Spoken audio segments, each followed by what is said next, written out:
to shoot off, yeah, is the two things. The first thing is, and like Terry can be the witness to that because I think there was a big show that we done on this. I think I can proudly say, and if I wish Terry actually made my tagline for this because I always said make me a tagline, a little bit like Stephen A, where I said that everyone thought I had a Trent agenda. This is obviously separate to the club debate, but everyone thought I had a Trent agenda. Literally would start every conversation by saying, I know he's a great boyfriend. I know he's a great attacker. I know he's a great family man. I actually know that he's good with his nieces. He's a great brother as well. He's a great philosopher. I'm sure that he reads books and he probably even got a couple A levels and whatnot. So he's great in that regard. I even heard he's a good kid. Like I've heard that he was a very good kid growing up in the academy. Like no problems whatsoever. But that boy is not a defender. He is simply not a defender, and there's nothing wrong with it. There's actually nothing wrong with it. It's just that it took so long for people to see and admit it. Like we've gone so far from what we used to know. Look, let me tell you now. It's like Gareth Bale. Gareth Bale was a left back once, and he was no longer left back. And the thing is, let me just say this, just in case it wasn't clear, just before I say my last point, yeah, because I just really had to squeeze this in. The point is that Trent's all-world generational ability to control games from a position that we'd never seen before was always supposed to be supplementary to his basic job description, which was to defend. We saw a video, we saw a press conference where Klopp actually came out and explained Trent's role in the team, and I was getting so mad that people were getting so blinded by that press conference because at the root of everything, he refused to say that Trent is still a defender and I expect him to be able to handle his defensive responsibilities. Everything was about where he was supposed to press and the 3-2, and people were getting wild by managerial words and football jargon, as I like to call it, where you get confused and whatnot. Like, he has never been a good defender, and what he did where he ran over to Martinelli was literally like that was the summary. I mean, that was the you know, when you say the full stop, the final nail, where even the staunchest of Trent fans, Callum, the staunchest of Trent fans could not deny that in 6 years, he's what is it 6 or 5 years that he's been in the first team now? Yeah. You cannot tell me that is something that has been coached. I mean, look, this is like that. Look, Trent defensively, and I've always said it, right? And look, people go check the tapes. People can go and just criticize me, whatever. People speak about Trent. His generational talent is his ability to pass the ball and at distance and the accuracy, right? But people, I mean, they've seen in the comments saying Trent's a midfielder. If he hasn't got the awareness at right back, you think in midfield he's going to have the awareness on the defensive transition? Like this idea that because you can spam or not even spam, because you can play a ridiculous pass, yeah, means that you're a midfielder. There's so many other parts to a midfielder. I agree. I agree. So to interject, JJ, for me, the issue is, and hear me out on this. The issue is Mo Salah. Mo Salah is better than him on that right hand side. Trent Alexander-Arnold should have been born in David Beckham's era because he would have been the perfect right-sided midfielder. He would have helped out defensively, like covered positions. He wouldn't have to been the greatest defender. And his job would have been to get the ball out wide and cross the ball into the box. That is what he's really good. He's also a very good passer, but you are right. The awareness isn't there as in a defensive role. He's a creator. He's a playmaker. I think the mistake Klopp has made, and 3 or 4 years ago, even Liverpool fans were saying, I think we'll develop him into an attacking player, more of a midfielder. I remember hearing it being said, and it hasn't happened. Maybe now we're just seeing as the system changes and the midfield's letting him down. But equally, you could have covered this problem up by investing more in the midfield, covering the position as you used to do, and then letting him go forward and stay forward and everything else. I've got some super chats here. Yeah, go on, mate. Go on. I just had some points. So first, refreshing the squad. You guys already spoke about that, so I don't need to get into it too much. And I said that earlier. You guys had the opportunity to do that. We spoke about Trent, and also let's not take away Martinelli had one of the games of his life. So obviously, and he's been on great form. So you always knew there was going to be a mismatch there, and he hasn't been so good all season. Salah, you guys gave him a contract, and we've seen this with Ozil, we've seen this with Aubameyang, we've seen this with other players before. When they get big contracts, they dip in their performances, and maybe we're seeing that from Mo Salah. The only players we haven't really seen that from is some of the City players in Kevin De Bruyne, who negotiated his own contract, Raheem Sterling, who I think negotiated his own contract. So these players might know their self-worth. Now, another thing I want to speak about that you guys don't really speak about is expectations from your own fans. Your own fans covered this up. Your own fans covered up these problems. Your own fans weren't pushing for more. You guys were accepting that your squad was good enough to compete, and you thought your squad was going to continuously be good enough to compete without refreshing. And one thing that I've learned from Terry and a lot of people over watching this for a long time, you need to constantly regroup and refresh your squad and just add in a different challenge. Having Luis Diaz last year re-jolted and gave your team a different element that kicked the monkey in their back and made everyone go crazy, right? But right now, what you're finding is the team has gone stale. A lot of these players are looking around, and there's the same problems. And finally, where is Fabinho?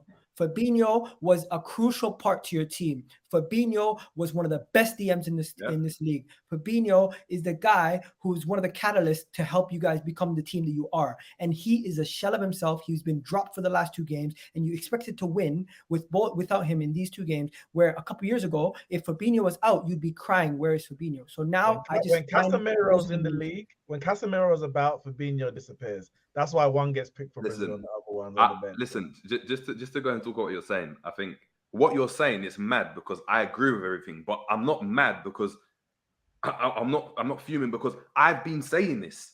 Fabinho now is playing like an Uber driver, like on goals in a power league with the shin pads as well and the socks. Do you know what I mean? Like he's been terrible.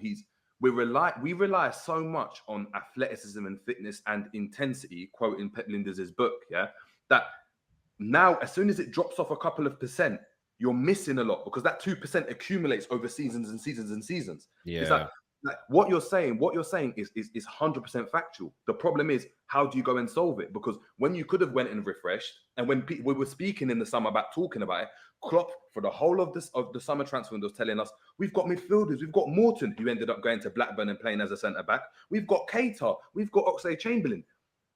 What happened? An injury to Henderson, and we bring in Arthur, who's now injured as well. By the way, lucky. But he's had to come out and say, "I was wrong. We needed a midfielder." Bro, That is ludicrous. That's ludicrous. That's is something from Ryan Mason when he was, do you know what I mean, the caretaker manager at Spurs. Right, and I called this. I saw this coming ages ago. It's why I started calling it all communist Merseyside in terms of whenever a Liverpool fan sort of just tried to have a conversation about this, the way they were shut down, abused, and attacked, and silence was crazy. And I used to look at it and think, it's only football, bruv. Like, I understand there are very emotive subjects in the world that people fight over. I'm like, why are you getting so nasty about someone saying, I think we need 2 more midfielders? It didn't make sense when you say it out loud. And then you've got this super chat here that's confirmed news by Paul Joyce. Diaz will miss, it's reported, the next 10 games, and it will be after the World Cup that he returns. I mean, without Luis Diaz, if that, this isn't hyperbolic from me, if Luis Diaz is genuinely missing until Christmas, he's going to miss the next 10 league games for Liverpool. I cannot see in a month of Sundays how you make the top 4 with how good Tottenham, how good Arsenal, how good City have been, with Chelsea starting to cook again. Man United are better than Liverpool in this moment. You guys are. Newcastle are better than you. I just don't see. If Diaz is out, there is no creativity in your team. There's barely, when you took him and Salah were off the pitch yesterday, there was 0 speed, 0 penetration. Yeah, 2 for you. Sorry, Jojo, can I say something on the Salah thing? Because I think I was going to talk about it, but go on. Yeah, I think it's a bit harsh to compare Salah to Aubameyang and Ozil. Obviously, there's a common thread about them getting big contracts and the form dropping, but the difference, and I see it on the pitch between Salah, Ozil, and Aubameyang, is Salah doesn't stop trying. What Salah's trying ain't working, but tools. Aubameyang down tools. Now, of course, we ain't got a Liverpool all or nothing, so we don't know what's happening in the dressing, behind the scenes. But from what I can see on the pitch, Salah is still trying and has been trying. Since he's ever been at Liverpool, he's never dropped down on effort. Even Liverpool had that terrible season when everyone's injured, he kept his standards right to the top. So I think he's going for a very bad patch, and you might say he's declining, blah blah blah. But I don't think it's directly linked to the fact that he's got a new contract, but rather it's coincidental in the timing. However, what I do think is one of the issues with Salah's form and his performances is Jurgen Klopp. You've bought Darwin Núñez to play as a striker, and now Salah's being forced to play as a winger. But Salah's best performances for Liverpool were as him as the main goal scorer. This season, he hasn't been played in a tactic that has him as the main goal scorer. Therefore, you're not going to get the Salah that we've seen over the last 4 years. So a lot of Liverpool's issues, other than FSG and the recruitment, is the tactics and not adapting the tactics to the players that you currently have in the current state that they are. He's playing them like either their head when he first joined in 2016, or bought them in 2018, or he's playing them in positions and in roles that were never their strength for what they gave to Liverpool. I think that's the biggest issue. Problem was, you go and look at Salah after AFCON, he's been poor. He's been poor. And what we did is that we went and gave him a bumper contract. Yeah, like, to be fair, what we did is we got rid of our player that his all-round game was actually better. Let's be honest, Mane's all-round game is better than Salah's game. As in, Mane can play across the front three, could even play in the 10, and he'll do a decent job. Salah could not go and do that. Like, all-round game, he hasn't got it. But what he was effective in terms of getting goals. When he's not getting you goals, though, what we're seeing now, when he's outside now, he can't be affected. And you go and speak about the bumper contract he got, and you're saying that, you can't link it because he hasn't down tools. That's fact, he hasn't down tools. But guess what? You're our main guy now. There's no qualms about it right now. You're the Don Dada. You're the main guy to go and get us out of the mud. I think you've got to go and take this. But Klopp's not playing him like the main guy. He's playing him like a winger. He's playing him on the wing. But Neeks, I've seen Diaz. But I've seen Diaz go and get the ball, even when we're losing 2-0, 3-0, whatever. Get the ball, cut inside, and score a goal to kind of get our hopes up. Salah has not done that. You're the main guy. I feel like. Sorry. Now, listen. I kind of agree with that to a large extent. What Salah's going through is bad form, and there are two players that have, and there's a few more coming through that broke the barometer. We saw like Messi and Ronaldo maintain the greatest form of any attackers in the history of football for over a decade each. And people almost see that as the norm. What I'm seeing Mo Salah go through, I saw Andy Coles go through it. I only really remember Man United. As a younger man, I didn't watch as much as the other teams. But I remember Andy Cole going through these periods. I remember Ryan Giggs going through this. I remember Paul Scholes having a period in the Man United team like this where just fell off a little bit. And I'm sure if you got fans of all clubs, to be honest, they've seen their stars. Harry Kane, like a lot of last season, didn't look like Harry Kane anymore. People were saying, oh, have the injuries caught up with him?